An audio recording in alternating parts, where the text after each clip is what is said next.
This is episode 45 of Teacher Approved. You're listening to Teacher Approved, the podcast helping educators elevate what matters and simplify the rest. I'm Heidi. And I'm Emily. We're the creators behind Second Story Window, where we give research-based and teacher-approved strategies that make teaching less stressful and more effective. You can check out the show notes and resources from each episode at secondstorywindow.net. We're so glad you're tuning in today. Let's get to the show.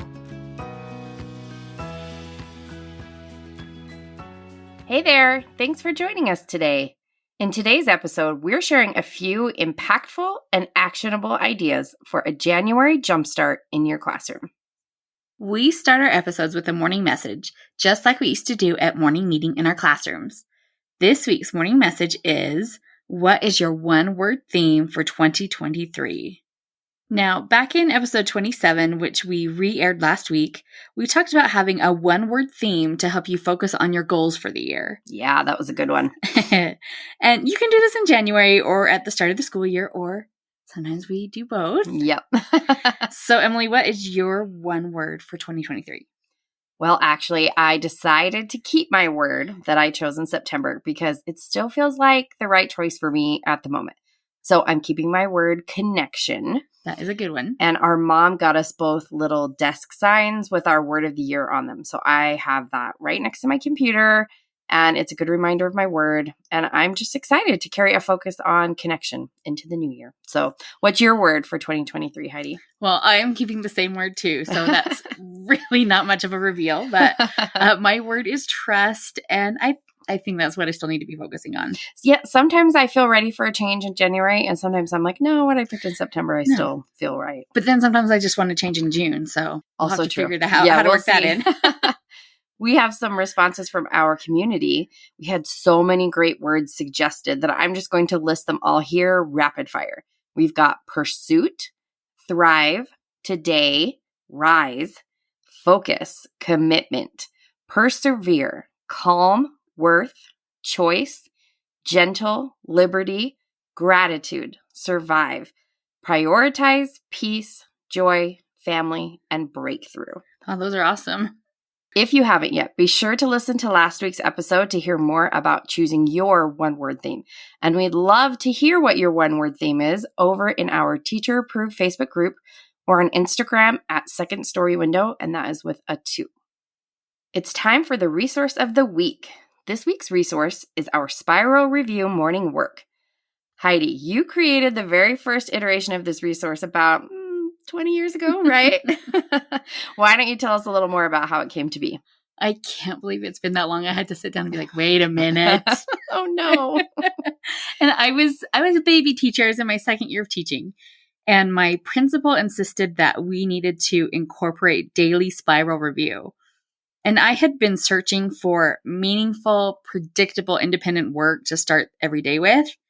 When she made that announcement, it just seemed like such a good fit to pair spiral review and morning work together. And it has been a good match. Yeah, I'll say it's been a very good match. We've helped over 50,000 teachers maximize their instructional time by incorporating daily spiral review. Our daily spiral review morning work is available for kindergarten, 1st, 2nd, 3rd, and now 4th grade. Each grade level includes 180 days of math and ELA spiral review, an answer key, and Google Slides and or Seesaw, depending on the grade level. You can find our spiral review morning work in our shop and at the link in our show notes. There is something so special about January in the classroom. It feels like a little second chance at that back to school feeling. Yes. While you aren't getting a completely clean slate, January still feels like a chance for a fresh start in your classroom. So today we have 4 tips to give your classroom a little January jumpstart. The first tip is to reteach procedures. One of the best things you can do to revitalize your classroom in January is to revisit your procedures. Efficient procedures are the trick to keeping your classroom running like a well-oiled machine. But chances are good that by mid-year, that machine isn't running quite as smoothly as it used to. Oh, yeah. I feel like January is really the perfect time to do a big reset on those procedures. Don't forget that even though back to school feels like ages ago, you still have a lot of the year left. And if back to school feels like ages ago for you, it's going to feel like a past lifetime to your students. Yeah.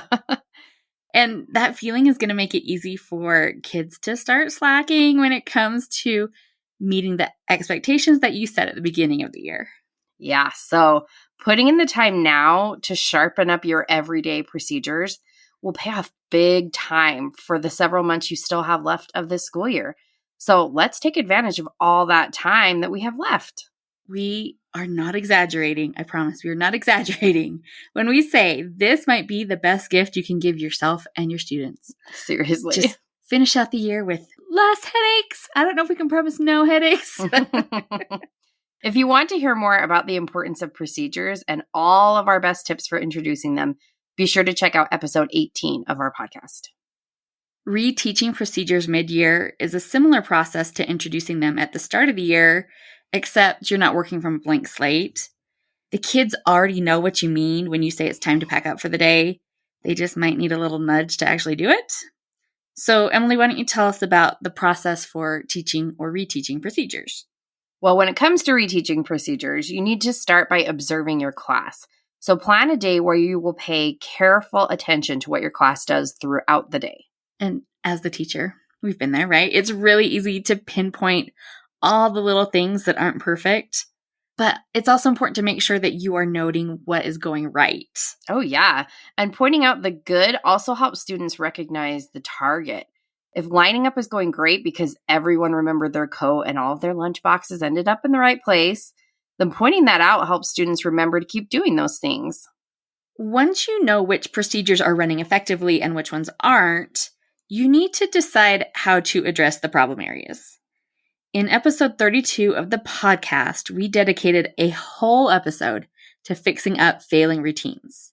Yeah, we highly recommend giving that episode a listen if you want to hear more about how we solve procedure problems mid-year. That's a deep dive you might really need right about now, and you won't be alone. Then you need to actually reteach the procedures or introduce them if they're new. So stop what you're doing right now, I guess, unless you're driving, and then pencil or type procedure review into that plan book. If it is not in the plans, it is too easy to forget. I think we need to make that a rhyme somehow. It's not in the plans, it's going to the fans. I don't know. We will workshop that. Yes. But give us a little time. It's okay if you need to carve out pockets of time over a few days to revisit all of your procedures. This doesn't have to be just a one-shot thing. Yeah. Okay, so procedures, check. You've got a plan. The next thing you want to look at for a January jumpstart is how to maximize your mornings. Heidi, tell us about that. We think the absolute most important routine of your whole day is your morning routine. Having an efficiently planned morning routine will set your whole day up for success. You will be amazed at what an intentionally planned, well-executed morning routine can help you accomplish. Yes to all of that. Episode 20 of our podcast is all about how to master your morning routine. We recommend giving that episode a listen if you want to hear all about how we approach morning routines. But here's a few quick takeaways from that episode if you don't have time to listen to the whole thing. So essentially, the heart of your morning routine is this question. Do your students know exactly what to do in the morning without any reminders from you? Your morning is not as efficient as it could be if you have to remind your students what to do each day or help them accomplish their tasks. Predictability is key to making your mornings flow smoothly. And besides predictability, we want to make sure our mornings are also meaningful. We found Spiral Review to be the perfect, meaningful instructional activity to start the day. It's predictable, it can be done independently, but because it's practicing things that you have previously taught, it's not a taxing mental activity first thing in the morning. Right. If you've never started your morning with review, it might seem like a harsh welcome to the day, but it actually really works as more of a gentle nudge to get those neurons firing. You'd be surprised how much students enjoy doing it too. We are big fans of starting the day with Spiral Review, if you haven't guessed yet. But we have also heard from lots and lots of other teachers that it works well for their students. But you definitely don't feel like you have to start with a review. Everyone should have a review time built into their day, But that absolutely doesn't have to be first thing in the morning if that doesn't work for you. Any meaningful instructional activity will work to start your mornings off strong. The goal is just for it to be meaningful. And besides meaningful academics, we want to be sure that our mornings include meaningful time for connection as well. Yes, we are longtime advocates for morning meeting. If you want some tips and tricks from people who have been doing morning meetings since 2001, some of us more than others. I'm not aging myself that much. You can, I don't know who you're talking about. Episode 6 and episode 28 will help you launch a morning meeting and learn how to keep it manageable.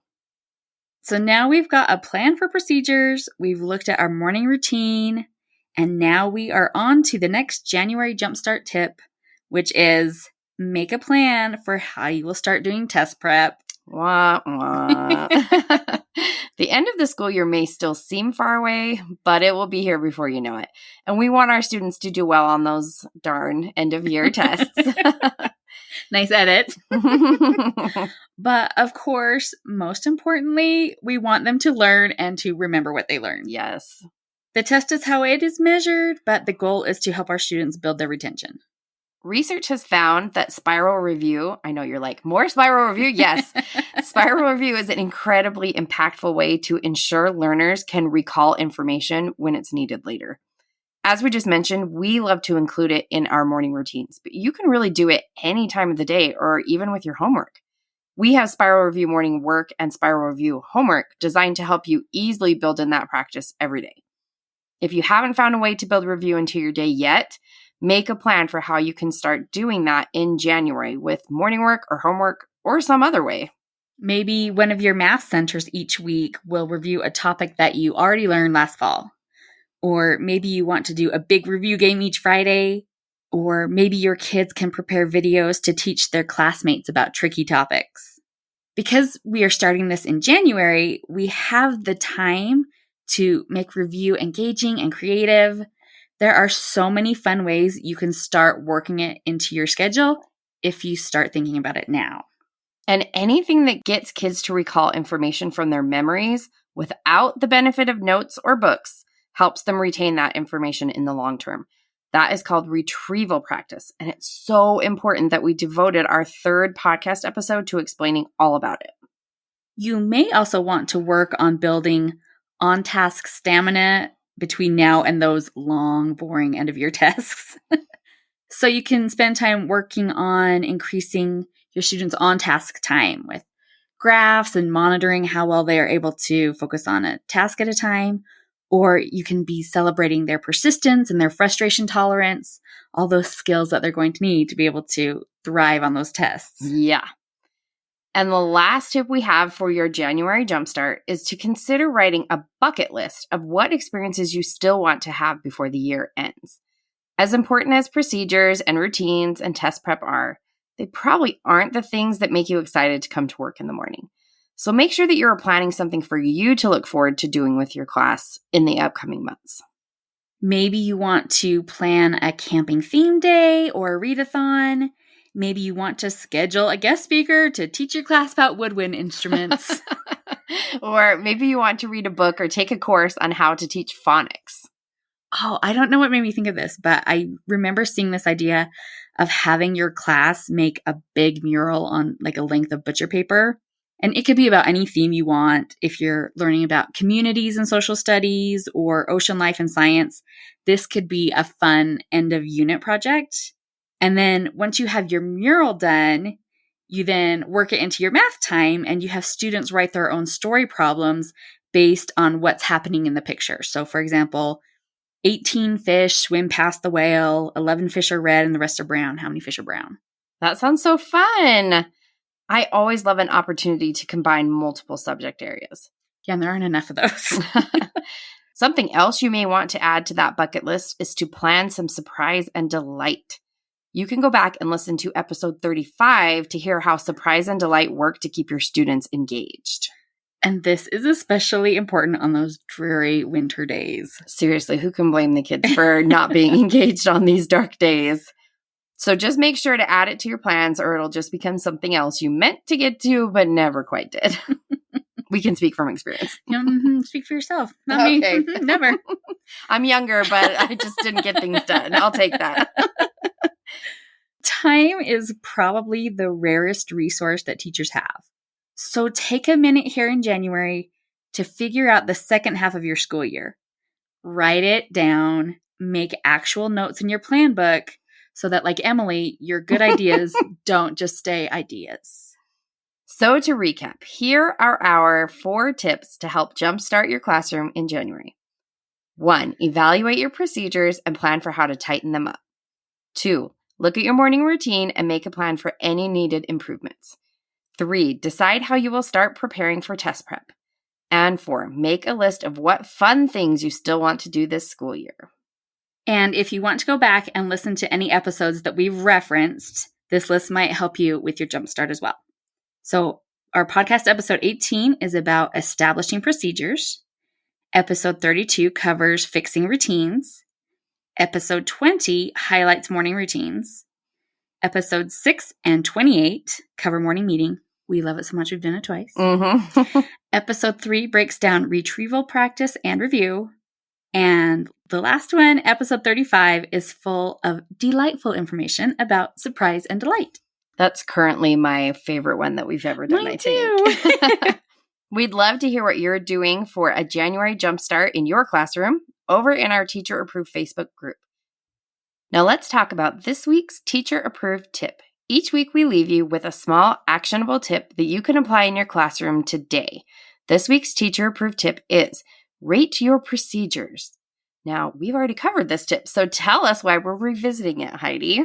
Well, at the end of the first term, we recommended taking the opportunity to have your students rate their procedures.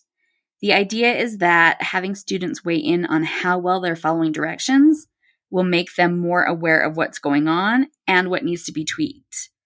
But because it's not built into your regular routine, this is easy to forget. Since this activity is perfect for a January jumpstart, we wanted to give you a little reminder. So for this to work, you need a list of your most important procedures. You don't need to include everything unless you're having a problem with it. Then have students rate how well they're doing. You could just do a checklist like, check, yep, we've got it down.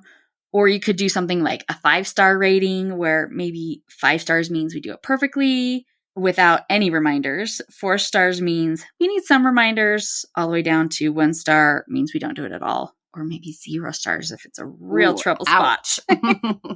And then you can have the kids rate how many stars they think they get for walking quietly in the halls, packing up at the end of the day, or whatever your most important procedures are. After rating, then you would lead a class discussion about what can be done to get all of the procedures a higher rating. And the discussion piece here is key to having an impact on behavior.